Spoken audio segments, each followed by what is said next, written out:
Pelagonija nekogaš, во така наречениот Неоген, била големо езеро.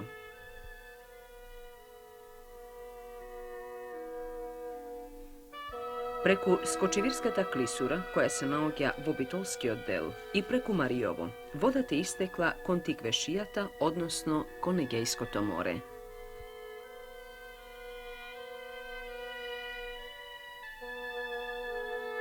Патот на истекот е патот на Црна река, реката која знаела да биде дарешлива, но и да казнува.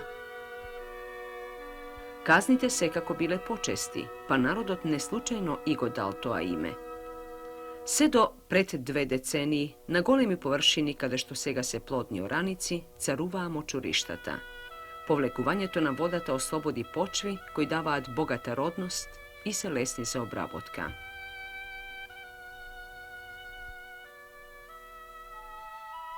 Она што била битола во минатото за централна Пелагонија, тоа бил прилеп за северниот дел.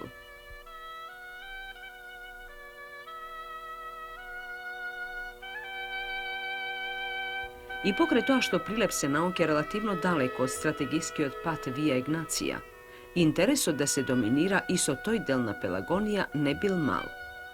Всушност, и прилеп има извонредно стратегиско значење. Одовде се отвораат патиштата кон Тиквешијата, кон Титовелес, кон Кичевско, Демирхисарско и Река.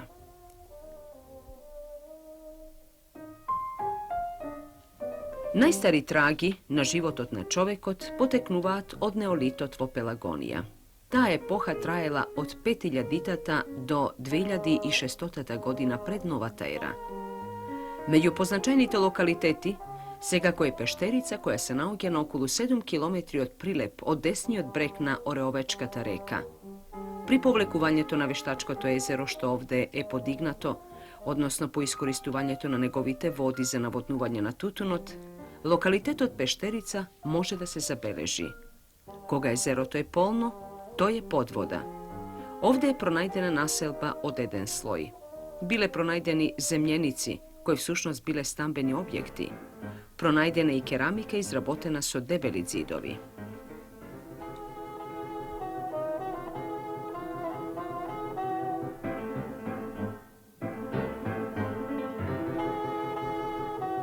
Скоро на самиот брег на Вештачкото езеро кај Пештерица пронајдена една вила рустика од римскиот период. Тука има исто така една каптажа која служела во римскиот период, но која и денеска снабдува добар дел од прилеп со вода за пиење. Овде се најдени предмети од младото железно доба. Има остатоци од културата на келтите, на пелагонците, на деуропитите.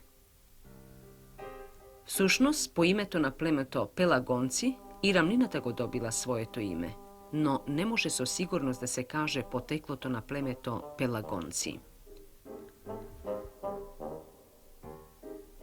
Населба од доцниот неолит е откриена и во самиот прилеп. Тука, на улицата Душко Наумовски број 12, локалитетот е откриен случајно и тоа од археологот Благој Китановски, кој токму овде добил локација за изградба на собствена куќа. Локалитетов Аличеј на кој што се најдуваме сега, сосема случајно откриен 1968 година. Плацеви за новава населба 65-та се изградени, кога јас отпочнав и со градбата на мојата станбена зграда. Но бидејќи со темелите слего само до метар длабочина, културниот слој не го открив. Именно тој го открив при копањето на септичката јама, каде што и сега се најдувам. Културниот слој отпочнува негде после метар и 20 и оди до метар и 70, односно неговата дебелина изнесува полој на метар. Тоа е еднослојна населба, баш на ова место во оваа сонда се откриени остатоци од станбена зграда, надземна, четвртеста, правена од плетер, обичен, премачкан со кал. Оваа зграда страдала во пожар. Од подвижниот материјал карактеристична е керамиката, разни облици на садови, засега единствени во Пелагонија, што представуваат и нова култура од касниот неолит. Се разбира дека предстојат и натамошни истражувања за да и се најди точното место на таа култура.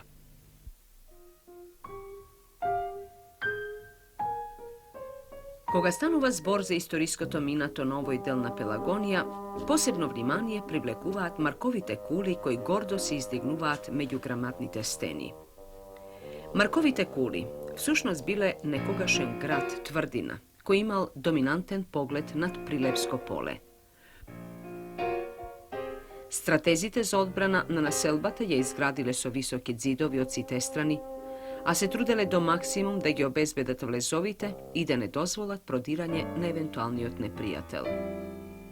На највисокиот дел од градот се наоѓа и најутврдениот дел на Прилеп наречен Горен град. Под него, на градските тераси, се издигале куќи, цркви, како и други објекти. Меѓу овие ѕидови има многу тајни. Најзагонетна е најстарата историја на градот.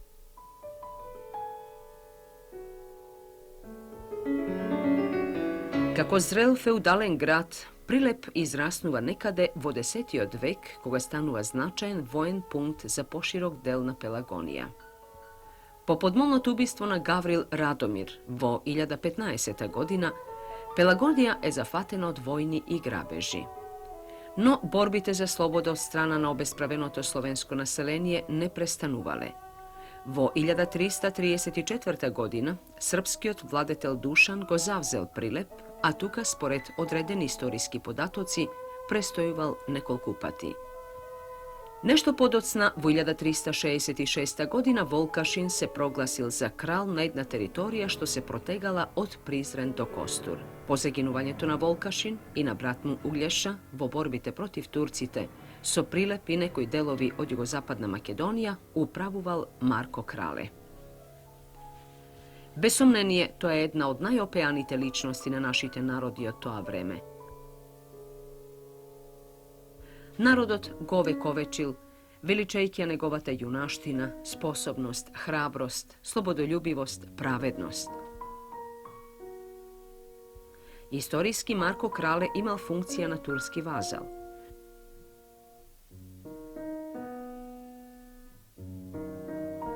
Името на Прилеп првпат се среќава во византијски извори. Тоа првпат се споменува во хрониката на Јован Скилица.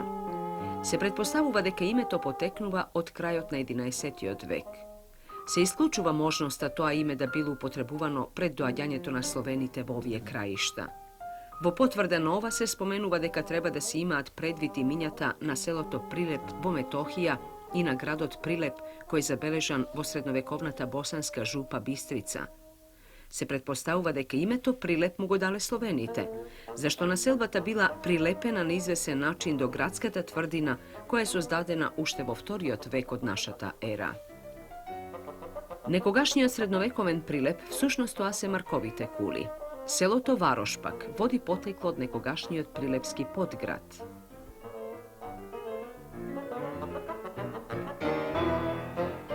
Во 12. век па и подоцна се изградени повеќе црквени објекти.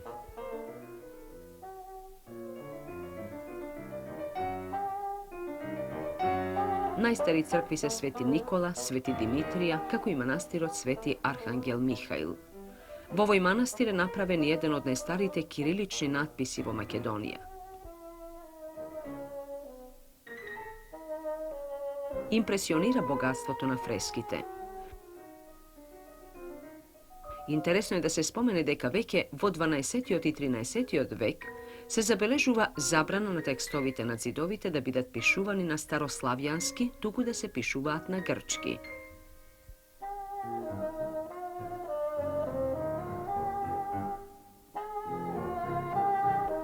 Во манастирот Свети Архангел Михаил всушност се наоѓаат и најстарите сликарски фрагменти.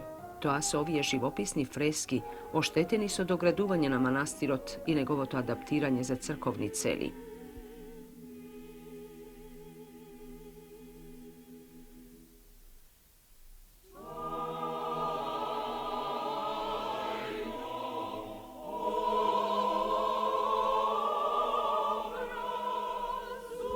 Во црквата Свети Никола, која моментално се реконструира, односно каде се изведуваат стручни работи, вредна фреска е Предаството на Јуда од 1298 година.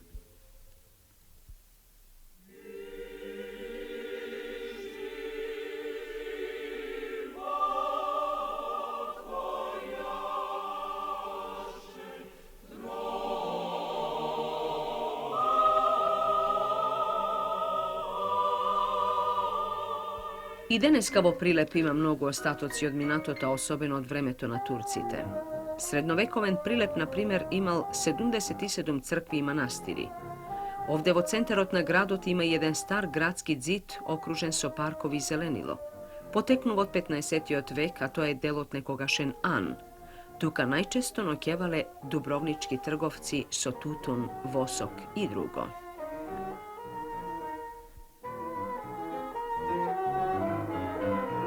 Jedan od simbolite na gradot je i Saat Kulata.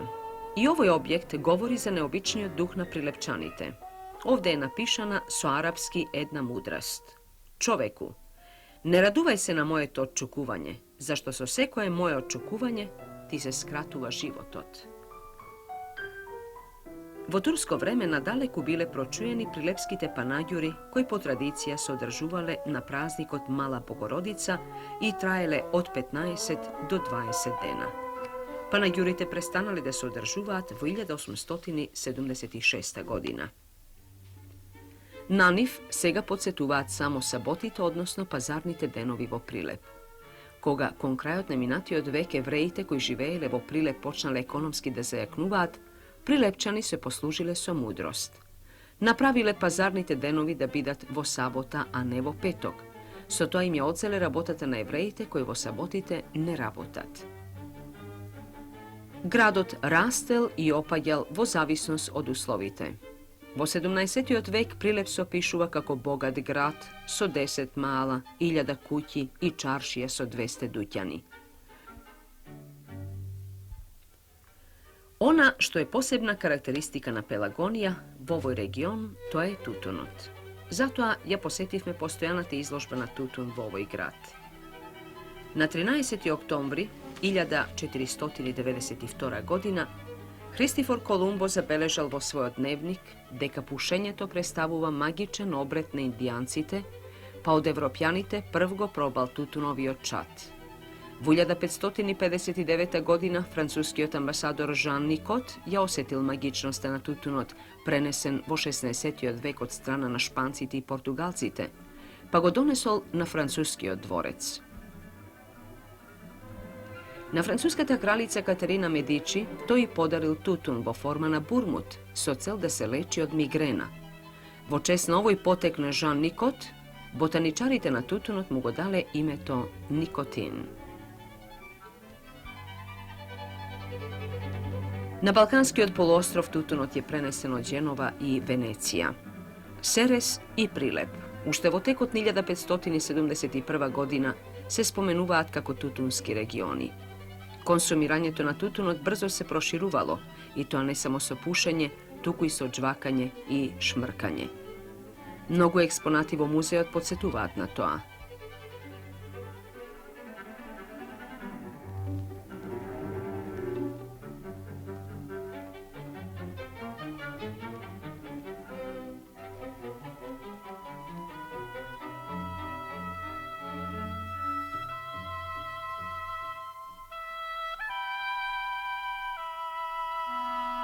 To je bila inspiracija duri za umetničko tvoreštvo, vo poezijata, vo slikarstvo to i takanatamu.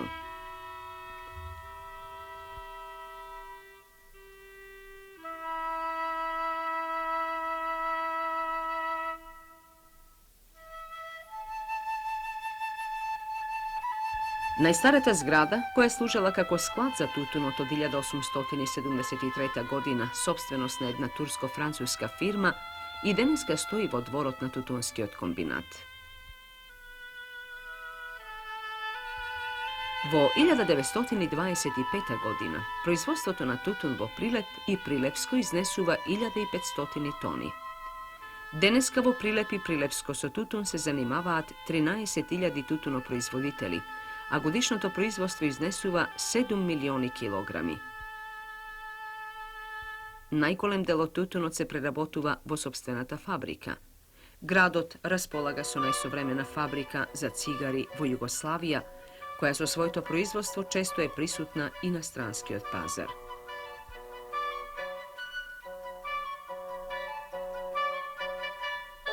Tutunoproizvodstvo to za mnogumina je veke profesija. Od nego ljudje to od ovoj kraj ostvaruvat značajni prihodi.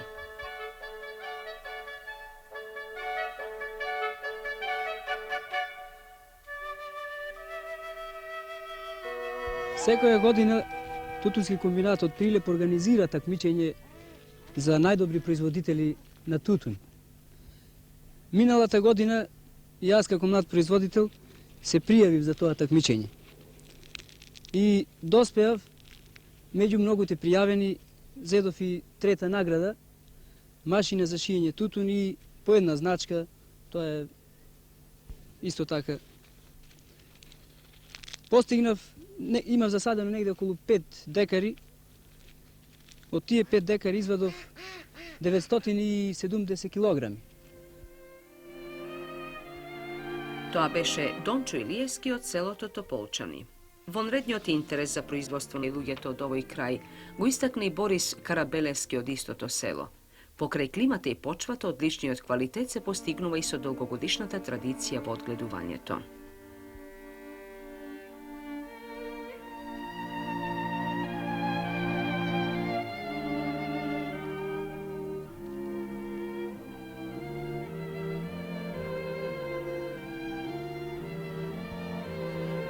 Во близина на селото Тополчани постои археолошки локалитет Чука. Тоа е преисториска населба, што укажува на тоа дека овде во близина на Црна река, која е граница меѓу Битолско и Прилепско поле, од секогаш било убаво за живење. Во 1931 година селото Тополчани имало 695 куќи и 4520 жители. Денеска тоа е помало. Има 180 домаќинства и 900 жители. Модерниот живот, можноста земјата да се обработува квалитетно со трактори, ја истиснува работната рака, па луѓето мигрираат, одат во поразвиените градски средини, главно во Прилеп. Селото Тополчани сега има се што бара една современа населба, училиште, пошта, амбуланта, ветеринарска станица, неколку продавници. Овде работи Универзитетот Мирча Ацев, кој има мощна богата библиотека. Но Универзитетот развил посебна активност и на планот на одгледувањето на изворниот фолклор. Во текот на мај секоја година овде се одржува општинската манифестација Највесело село со учество на фолклорни групи од Прилепскиот крај. При посетата на Тополчани, жителите покажаа иницијатива и подготвија посебна програма. Настапија со најкарактеристичните моменти од свадбениот обичај во селото.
Борис, лико да сиди све курвака да не плати на ору. Како така е, бако?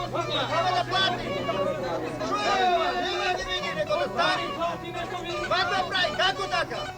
Дај дојте, немој да не видиш шапар има. Браво, со нечато, многу. Домаќи. Bravo, Kume! Počna!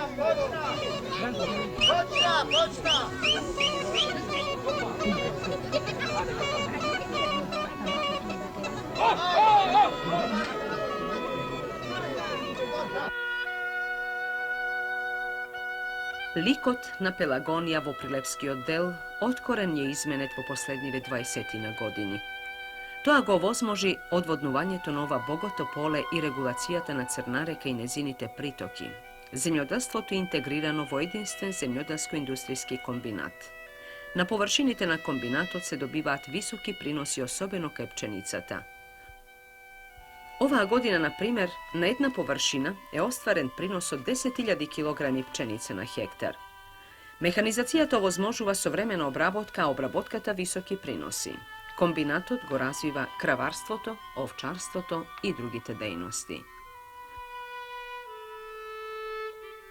И во Кривогаштани, кој се наоѓа во подножјето на Крушево, од другата страна на Пелагонија, многу нешто изменето во последниве години.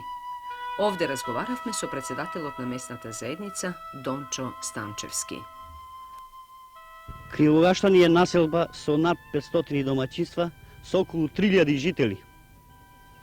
Карактеристично за Кривогаштани како населбаш е тоа што миграцијата, за разлика од други подрачја, е смалена, односно е помалку народ, односно помалку жители од Кривогаштани се иселуваат од населбата, а тоа се должи на тоа што населбата е лоцирана во таква местоположба, која што условува близината до град Прилеп, комуникацијата, постоењето во населбата на основната организација на Здружен труд Слога Кривогаштани, потоа постоењето на осмогодишното училиште, доволен број на продавници, како и напорите на местната заедница да се улиците во населбата асфалтираат, да се прошири електричната мрежа, узвучувањето на населбата, кое сето допринесува да еден понормален, поудобен живот во населбата.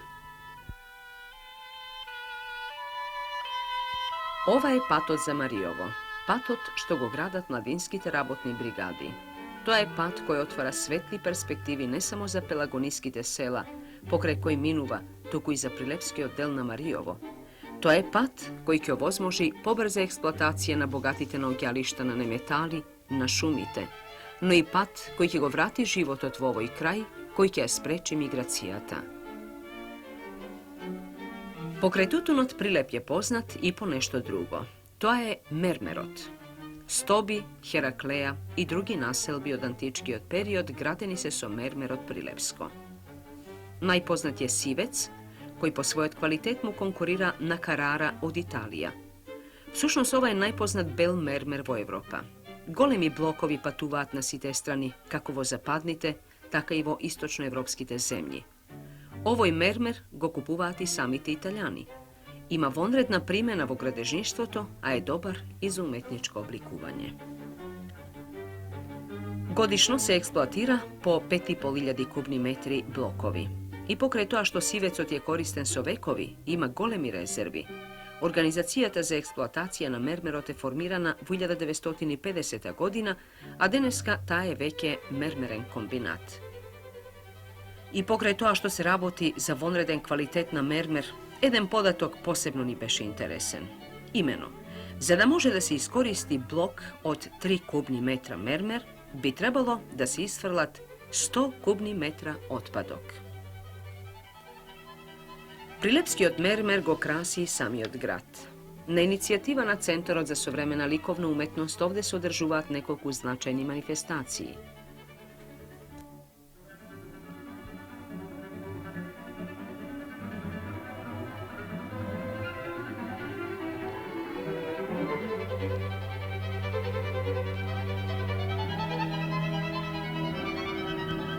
На предлог на ликовните уметници на Југославија, Прилеп е прогласен за град на ликовните уметници, а ова прогласување е потврдено и од страна на УНЕСКО.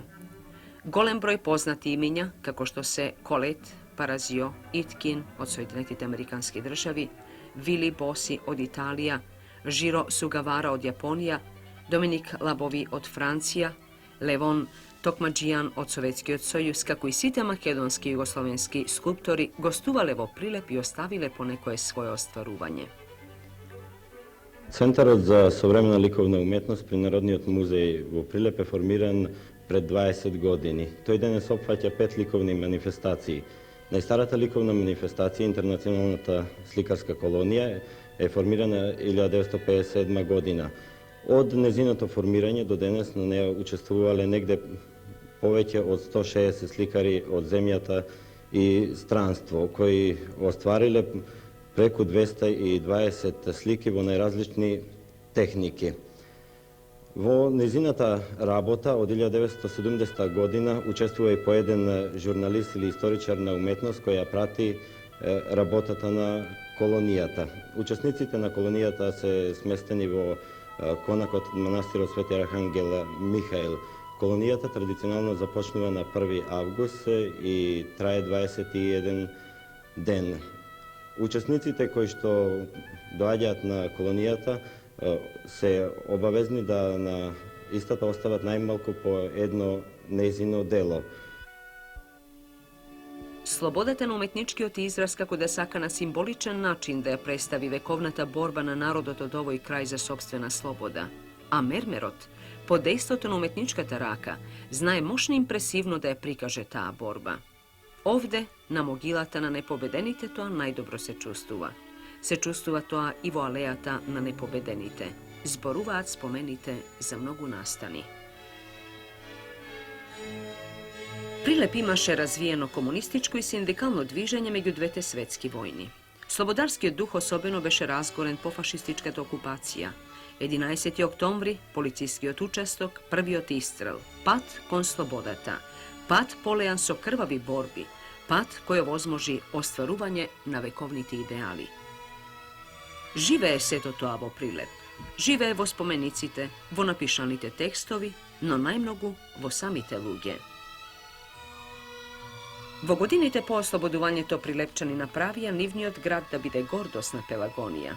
Од нешто поразвиена Паланка, веднаш по ослободувањето, денес Прилеп има преку 60.000 жители. Во стопанските и нестопанските дејности се вработени 18.000 лица. Прилеп има економски факултет, 10 училишта од втор степен и 24 основни училишта. Тоа е град на младоста, град на ученици и студенти. Некогашниот град на монополците денес го краси вонредно развиен тутунски комбинат, институт за тутун со европска и светска репутација. Тука се и голем број индустријски капацитети, меѓу кои најголемиот дрвно-индустријскиот комбинат Црнбор, фабриката Микрон, фабриката Партизан и други. Прилеп, тоа е развиен економски и културен центар во Македонија, центар кој своето минато, својата сегашност и својата иднина цврсто ја има врзано за плодната Пелагонија.